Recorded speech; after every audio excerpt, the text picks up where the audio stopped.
Jules, now, as we've said, live music tonight coming from Fiction Factory, Gary Moore and Big Country, who've been incredibly successful since they last appeared in the Tube, and far be it from me to suggest that those two events are somehow connected.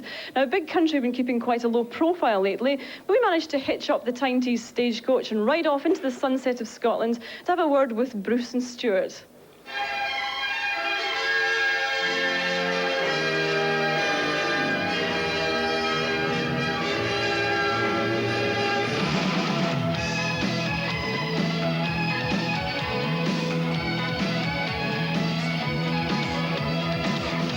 Expecting to grow flowers in a desert, but I can live and breathe and see the sun in winter time. In a big country, dreams stay with you like a lover's voice past the mountainside. Stay alive. In a big country, dreams stay with you like a lover's voice past the mountainside.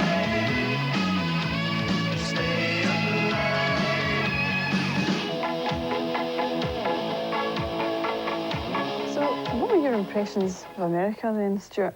You just got back and really busy. We were doing that much travelling. You never get a chance to really meet anybody or talk to anybody. I was quite surprised with the vastness of the place. And just the speed of everything, I think it's just really, really fast. Like, everything's got to be done in 5 minutes. It's like every street sort of screams at you, buy this, feed me, go in here. And it's just totally alien to anything I've ever seen before. It's really interesting to go there, actually. It's worth seeing. Now you've got back, it's odd, isn't it? Whenever a band's gone away and they've just been a medium success band over in Britain, and you go over and you come back with your laurels on because America's loved you, you always have a bit of a hard time in Britain, don't you? They're funny, they don't seem, especially the music press, don't seem to like that happening. Do you think that's going to happen with you? I don't know, I really hope no. I mean, it's not as if a case of it's changed us or changed anything that we're about, really. I mean, we're still about the same things we were about a year ago. And if people want to see it like that, well, fair enough. I don't think the amount of records you sell changes you as a person. I think with certain groups it does. With us, we're neither here nor there with it. It's what we set out to do is try and change the way that people saw music and the way that people reacted towards it. And we're still trying to do the same things. We played in Glasgow just as soon as we, a week after we come back at Barrowlands, and it was brilliant. People were just amazing. And as far as they're concerned, nothing's changed for them.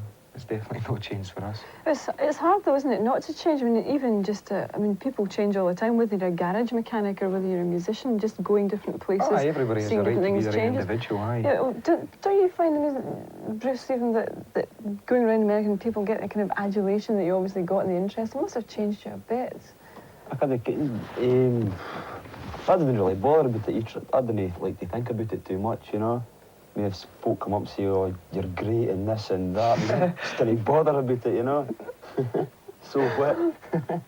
Yeah, it's funny that the bands, the two British bands that are doing so well out there are yourselves and U2. And then I suppose you could say that they've got... British, they're Irish. Well, I was just going to say they've got a real Celtic feel about them, and I know you've always been pointed out as having a real Celtic feel to you. Do you think that's just a coincidence? That was definitely better than asking us why the guitar sounds like bagpipes. I was going to ask you how you get your bagpipes to sound like a guitar. It's cassettes in the back. Oh, but I mean, you know what I'm getting at? Everybody says there's a real Scottish feel to your music, and obviously there's a real Celtic feel to you too. Now, is that something that the Americans are desperate for? Well, that's just their tag, in a way, I think.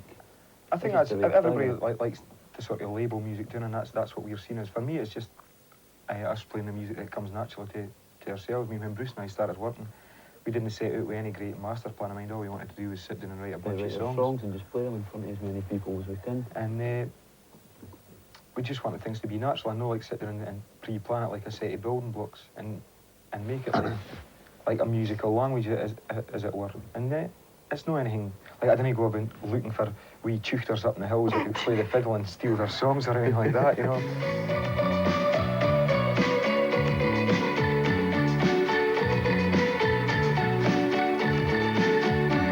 He came like a hero from the factory floor with the sun and moon in his gift. But the only